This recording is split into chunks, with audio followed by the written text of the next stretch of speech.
Chapter 5. Arrival of the donkeys. The next excitement, of course, was the arrival of the donkeys. The children had waited expectantly for them all the following morning, not liking to go for a walk in case they missed the donkeys' arrival. Lucy Ann saw them first. She gave a yell that sent the slow worm back into Philip's pocket and startled Snowy so much that he leapt 4 feet in the air. Even Kiki jumped. "The donkeys!" cried Lucy Ann. "Here they come! Look, up the mountain path!" Soon all 4 children were tearing down the path to the donkeys.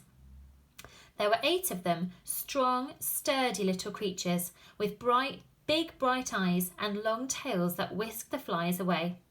They were all grey, and their long ears twitched to and fro as they came steadily up the steep path. Trevor's brother, David, was with them, an elderly man rather like Trevor, but with tidier hair and beard. He had the same bright blue eyes, but he looked timid and shy, as if the world had not been kind to him.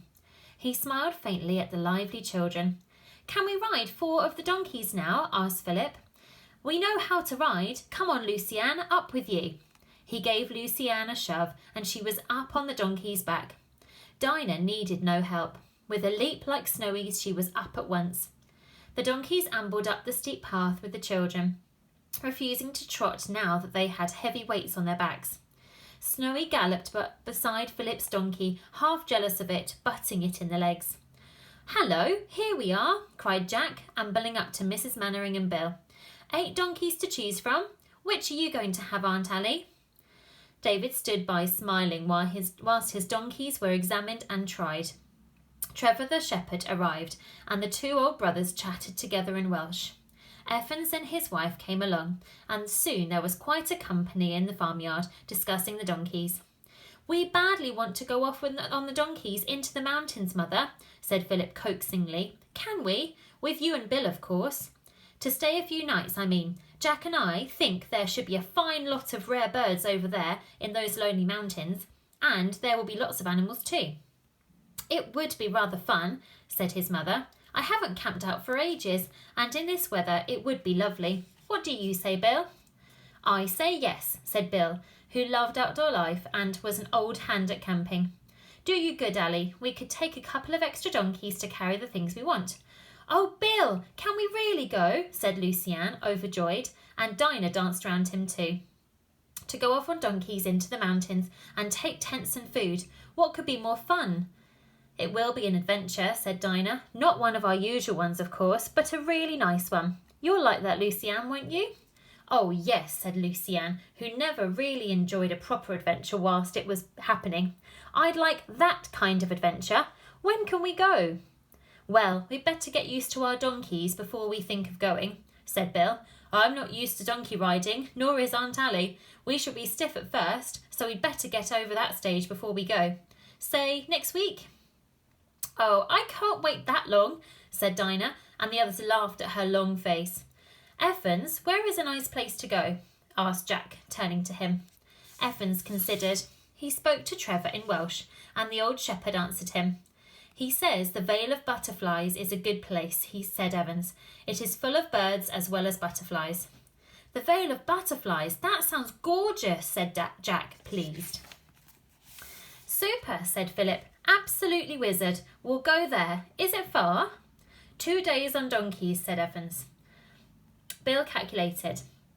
"We shall want a guide, either Trevor, Evans or Trevor's brother, and 2 donkeys at least to carry our tents and food, and 6 donkeys for ourselves. That's 9. We've only got 8 here. Evans, ask this fellow if he's got another donkey." It turned out that Trevor's brother had meant to ride home on a donkey himself and take another donkey back to the farm with farm produce to sell, leaving only 6. Evans bargained with him to come back the next week, complete with 3 donkeys to add to the 6 left behind. "Then you can act as a guide to these people, look you," he said. "That will be money. You will have 1 donkey, they will have 6, and there will be 2 for loads. That is much money for you, David, indeed to goodness." David agreed. He would come on the Wednesday of next week, bringing 3 donkeys to add to the 6 he would leave behind. 2 to carry loads, 1 for himself and 6 for the children, Mrs. Mannering and Bill. The children were very excited. They ran round the donkeys, patted them, rubbed their long noses, and sat on their broad backs. The donkeys seemed to like all the fuss. They stood stolidly there, their tails whisking, following the children with their eyes. Snowy darted about, running under first one donkey and then another, acting like a mad thing. Trevor helped his brother to load up a donkey with packages of all kinds. Heavier and heavier grew the load, but the donkey stood patiently, seeming not to mind at all. Then, eager to be gone, it suddenly brayed. Kiki had never heard a donkey bray before, and she sailed straight up into the air with fright. "Ee-aw, ee-aw," brayed the donkey, and stamped his foot. "Gracious! Now I suppose Kiki will practice braying too," said Jack.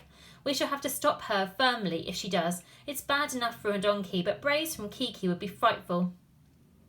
The donkey was loaded at last. David mounted his sturdy little beast and said a polite goodbye to everyone and rode off down the path, the loaded donkey being led after him by a rope he held in his hand. "Now we can choose our own donkeys," said Lucy-Anne in delight. "Aunt Ally, you choose first." "Well, they all look exactly alike to me," said Mrs. Mannering. Bill spoke to Evans, asking him if he knew which donkey was the quietest. Evans turned to Trevor. Trevor knew. He pointed out a little creature with a patient expression in its eyes and said a few words in Welsh. "He says, 'That is the one for you,'" said Evans. "It is quiet and good. Its name is Patience." "Oh, good. I'll choose her then," said Mrs. Mannering. "This is mine, children, the one with the black mark on her forehead." "I want this one," cried Lucy-Anne, pulling at a sturdy animal that threw his head back continually and stamped now and then. "I like him. What is his name, Trevor?" Trevor said something nobody understood. Evans translated. "His name is Clover. This one is Grayling, and that one is Dapple. The other two are Buttercup and Daisy." Lucy-Anne had Clover, Jack had Grayling, and Dinah had Dapple. Bill had Buttercup, and Philip had Daisy. Each of them was delighted with his or her own special donkey. "Let's ride them now," said Jack, mounting his little beast. "Come on, Bill. Aunt Ally, get on. We'll go for our first ride now, up the path and back again." With Evans and his wife looking on in delight, the six rode off on their donkeys. They would not go fast uphill, and Bill warned each child not to try and make them. "They'll trot coming down all right," he said, "but it's heavy for them going uphill with our weight on their backs." It was great fun riding the grey donkeys up the steep mountain path. Mrs. Mannering was nervous at first, but when she came to the rocky bits, but her donkey was as sure-footed as the others and went steadily on, even on the stoniest parts. Bill rode close by Mrs. Mannering in case Mrs. Mannering needed help, but she didn't. The four children, of course, would have scorned any help. They were all used to riding horses, and the donkeys were very easy to manage. "Now we'll turn back," said Bill. They all turned and went homewards. Snowy came too, of course, having leapt and bounded ahead of them all the way, apparently under the impression that he was leading them. "That was fun," said Lucy-Anne as they trotted homewards, the donkeys going faster now that they were on a downhill road. Mrs. Mannering didn't like the trotting so much as the ambling. "My donkey is a very bumpy one," she said to Bill. "When I go down, she comes up, and when I go up, she goes down, so we keep meeting with a bump." Everyone laughed. They were all sorry when they reached the farmhouse, for by that time they felt as if they could go on trotting forever. But a meal was ready for them on the table, and Mrs. Evans was beaming at the door, so they didn't lose much time in taking the donkeys to the field and carrying their harness to the stables. "You'll be quite used to riding a donkey by next week," Bill said to Mrs. Mannering. "By the time Wednesday comes, you'll be ready to set off, and you'll feel as if you've ridden a donkey all your life." "Oh, yes, I'm sure I shall," said Mrs. Mannering. She felt something pecking at her foot and looked under the table. She saw a fat brown hen there and pushed it away. "Shoo! Stop pecking my foot." The hen shooed, only to be replaced by Snowy, who pushed off Philip's knee as he sat at the table, was amusing himself by trying to eat shoelaces under the table. Mrs. Mannering pushed him away too, and Snowy went to chew the hem of Mrs. Evans's dress. She never noticed things like that, so Snowy had a nice long chew. The next day, the girls and Mrs. Mannering were so stiff from the donkey ride that they could hardly walk. The boys and Bill were all right, but Mrs. Mannering groaned as she came down the stairs. Good gracious, I feel like an old lady. I'll never be able to ride a donkey again, she said. But the stiffness wore off, and the 6 of them soon got used to riding their donkeys day after day into the mountains. There were some lovely rides and magnificent views. Snowy came with them always, never tired, leaping along gaily. Kiki rode on Jack's shoulder, occasionally taking a flight into the air to scare any bird that happened to be flying overhead. They flew off quickly, full of astonishment when Kiki told them to wipe their feet. 2 days more and it's Wednesday, said Lucy Ann happily. We'll be quite ready then, able to ride for hours and hours. Yes, off to the Vale of Butterflies, said Jack.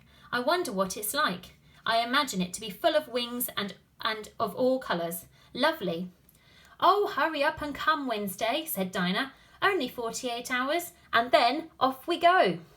But something unexpected happened in that 48 hours, something that quite upset their lovely plans.